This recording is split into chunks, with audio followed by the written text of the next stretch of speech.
Basic concept ఏంటంటే already హిందుత్వం మీద దాడి ఇవాళ కాదు, శతాబ్దాలుగా జరుగుతూనే ఉంది. ఈ దేశం మీద దండయాత్రలు చేసిన వాళ్ళతో ఒక ఎత్తు అయితే, ఆ తర్వాత ఈ దేశాన్ని పరిపాలించినటువంటి ఫ్రెంచోడు, డచ్చోడు, బ్రిటిషోడు ఇక్కడ ఉన్నటువంటి సంస్కృతి వినాశనానికి చేస్తూనే వచ్చారు ప్రయత్నం. ఆ తర్వాత కాలంలో మన ప్రభుత్వాలు అధికారంలోకి వచ్చాక కూడా తెలివిగా చేసుకొచ్చింది ఏంటంటే మైనార్టీలను బుజ్జగించడం, మెజార్టీలను వేధించడం. అంటే ముస్లిం ఓట్లు, క్రైస్తవ ఓట్లు కావాలంటే హిందువుల్ని కించపరచడం, వెటకారం చేయటం. ఇప్పుడు భారతదేశంలోనే కాదు, ప్రపంచవ్యాప్తంగా కూడా క్రిస్టియన్స్ ఉంటారు కదా.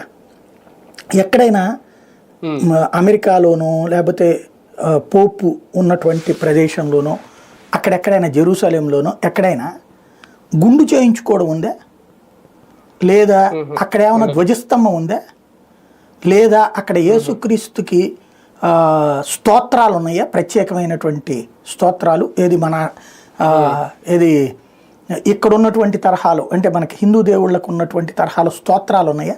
వాళ్ళ మతాచారాల ప్రకారం వాళ్ళకి జరుగుతుంది, అంతే కదా, తప్పు లేదు. వాళ్ళ మతాచారం అది, వాళ్ళు కొవ్వొత్తి పెడతారు, మనం ఇక్కడ దీపం పెడతాం.